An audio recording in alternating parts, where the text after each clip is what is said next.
Hello बच्चों, एक बार फिर से स्वागत है आप सबका इस हिंदी कक्षा में। आज हम लोग पढ़ेंगे बाल महाभारत से बाल राम कथा से अध्याय 3 दो वरदान। पिछले अध्याय में हम लोगों ने पढ़ा था कि राम और सीता का विवाह हो चुका है। अब वो धीरे धीरे कहाँ पे आ गए हैं? अपने राज्य अयोध्या में आ गए हैं। तो देर न करते हुए चलिए शुरू करते हैं इस पाठ को। तो पाठ की शुरुआत होती है कि राम जो है अब अयोध्या लौट कर के आ चुके हैं और उनका दैन जीवन जो है काफ़ी अच्छा चल रहा था। राजा दशरथ के मन में जो है राम को युवराज बनाने के लिए जो है बात चल रही थी और राम को जो है अयोध्या के गद्दी पे सौंप देना चाहते थे। इसी कारण जो है राजा दशरथ ने राम को उनके जो है राजकाज में शामिल कर लिया था और लोग भी जो है उन्हें बहुत पसंद करते थे। तो एक बार की बात है कि सभी अयोध्या का जो है राज दरबार लगा हुआ था और वहाँ पर मुनि वशिष्ठ भी जो है बैठे हुए थे। तो दशरथ जी ने जो है मुनि वशिष्ठ से बात की कि अब मेरा जो है शरीर साथ नहीं देता, अब मैं वृद्ध हो चुका हूँ, अब मैं चाहता हूँ कि राम को जो है इस अयोध्या की राजगद्दी पर बैठाया जाए। अगर हमारी प्रजा जो है इससे अच्छी कोई राय है तो हमारे सामने रखे, अन्यथा हमारे इस प्रस्ताव को स्वीकार करें। तो प्रजा जो है वहाँ की राम के विनम्रता, विद्वता और पराक्रम के बारे में वो लोग भली भांति परिचित थे और राम के राजगद्दी पर विराजमान होने के लिए जो है जो राजा का प्रस्ताव था उसको खुशी खुशी स्वीकार कर लिया और उनका जो है राज्य अभिषेक कल ही होने वाला था, उसके बाद वाले दिन ही होने वाला था। अंत में जो है ये होता है कि उस समय भरत और शत्रुघ्न अपने नाना के घर कैकेयी राज गए हुए थे और उतना समय नहीं था कि वो लोग एक दिन में उस राज्य से वापस आ सके, अन्यथा वो लोग जो है राज अभिषेक में शामिल नहीं हो सकते थे। तो मतलब कल होने वाला था राज अभिषेक, तो पूरे राज्य में जो है साज सजावट जो है बहुत हर्षोल्लास से सभी जो है उस राज अभिषेक के काम में लगे हुए थे।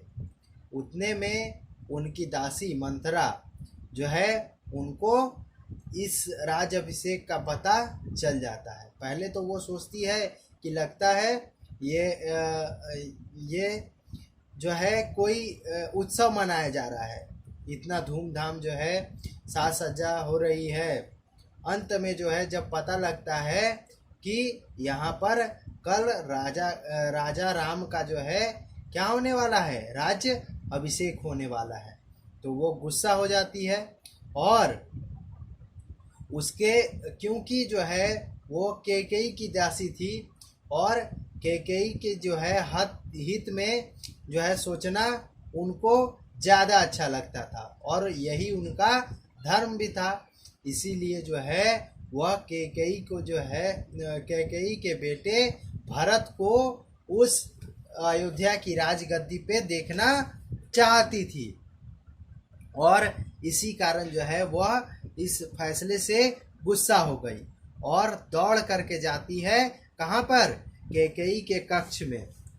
जब कक्ष में पहुँचती है तब जो है वो कैकेयी सोई रहती है, तो उस कैकेयी को जो है बोलती है क्या, तुम्हारी मति मारी गई है, अब जो है उठो, क्या हुआ, जो है इतनी गहरी निद्रा किस चीज़ की है।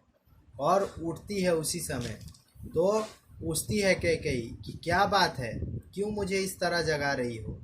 तो कौन बोलता है, ये मंत्रा बोलती है कि कल राम का जो है राज्याभिषेक होना है।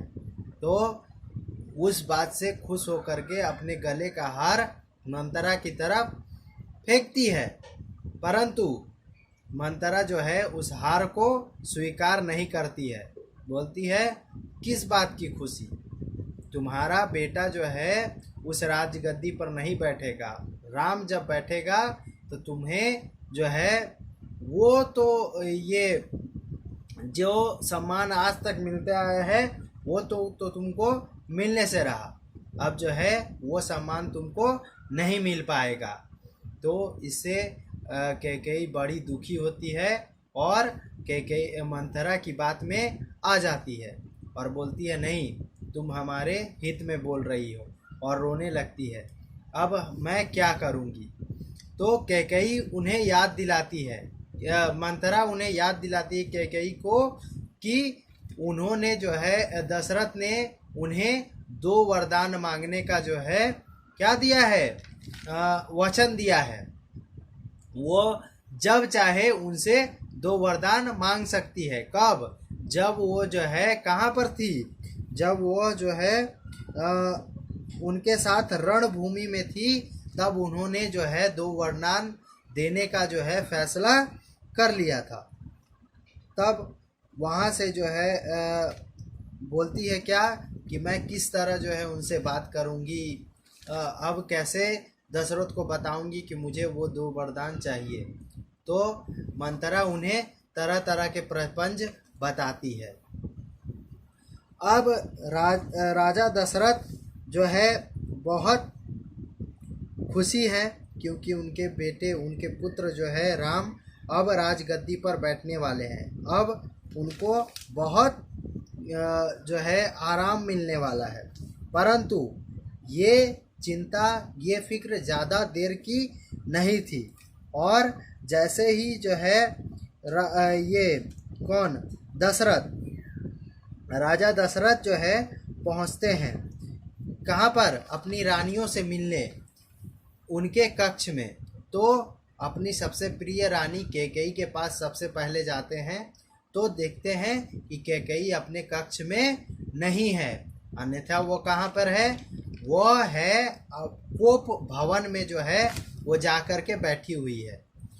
तो वो जाती है, जब जाते हैं राजा दशरथ, जैसे ही कोप भवन के अंदर जाते हैं, देखते हैं रानी नीचे भूमि पर पड़ी हुई है, गहने उन्हें बिखरे हुए हैं, जो है तरह तरह के उनके वस्त्र मतलब जो है छिड़े हुए हैं सारे। तो वो बोलते हैं कि तबीयत खराब है क्या, तुम्हारा जो है तबीयत ठीक नहीं है, या उनको तरह तरह से सवाल करते हैं, पर वह जो है कोई जवाब नहीं देती। अंत में राजा उनसे बोलते हैं क्या कि क्या जो है, क्या परेशानी है, क्या दिक्कत है तुमको, मुझसे बोलो। तुमको कल जो है राम का जो है राज्याभिषेक होने वाला है, अब जो है ये तो खुशी का पल है, तो क्यों तुम दुखी हो इतनी। तो वहाँ पर कैकेयी बोलती है क्या कि मैं आपसे जो है एक विशेष वरदान मांगना चाहती हूँ। तो उन कैकेयी को मनाने के लिए, क्योंकि उनकी तो प्रिय रानी थी, तो उनको मनाने के लिए राजा दशरथ क्या करते हैं, उनको वरदान दे देते हैं। बोलते हैं ठीक है तुम मांगो। तो बोलती है क्या कि आप पहले राम का सौगंध खाइए कि मेरे वरदान को जो है पूरा करेंगे। तो बोलते हैं ठीक है बोलो। वो सौगंध खा लेते हैं। तो बोलती है कि मुझे रणभूमि में जो 2 वरदान देने का वादा किए थे आप, वो मुझे 2 वरदान चाहिए। बोलते हैं हाँ मांगो, क्या वरदान है। तो बोलते हैं कल जो है किनका राज्याभिषेक होना चाहिए, कल भरत का राज्याभिषेक होना चाहिए, न कि राजा का। और राम को जो है 14 वर्ष का जो है वनवास मुझे चाहिए, ऐसा वरदान मुझे दीजिए। तो यह सुन करके वहीं राजा दशरथ मूर्छित होकर के गिर पड़ते हैं। वह जो है अचंभित हो जाते हैं कि ये क्या कह रही है कैकेयी। तो वहाँ पर फिर से जो है जैसे तैसे करके उनको होश आता है और बोलते हैं तुम क्या कह रही हो, तुम्हें कुछ पता है? बोलते हैं हाँ मुझे ये पता है मैं क्या कह रही हूँ, इसीलिए जो है 14 वर्ष का वनवास मांग रही हूँ। किनके? राम का, ताकि जो है राम को सभी भूल जाए और भरत को जो है क्या अपना राजा स्वीकार कर ले। बोलती है वो रोते हैं, विलाप करते हैं, बोलते हैं ये क्या मांग रही हो तुम? तो बोलते हैं ठीक है, अगर आपको नहीं देना है ये वरदान तो रहने दीजिए, मुझे ज़रूरत नहीं है। लेकिन एक बात याद रखिएगा कि रघुकुल की जो है मर्यादा ये है कि कोई भी जो है खाली हाथ यहाँ से नहीं जाता, और एक वचन जो है जो दे देता है वह दोबारा जो है उससे पीछे नहीं हट सकता, क्योंकि जो है रघुकुल रीत सदा चली आई, प्राण जाए पर वचन न जाए, ये यहाँ की रीत है।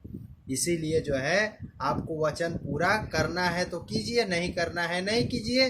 लेकिन एक बात याद रखिएगा, अगर आप जो है मेरे वरदान को नहीं मानिएगा तो मैं विष पान कर लूँगी, अर्थात मैं मर जाऊँगी।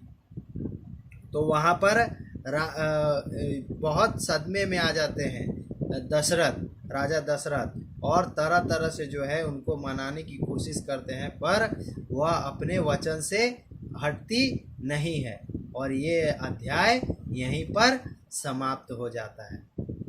तो अध्याय 3 में अगर आपके मन में कुछ 2 वरदान को लेकर के कुछ प्रश्न है तो आप लोग हमसे पूछ सकते हैं, अन्यथा जो है यह चैप्टर यहीं समाप्त होता है।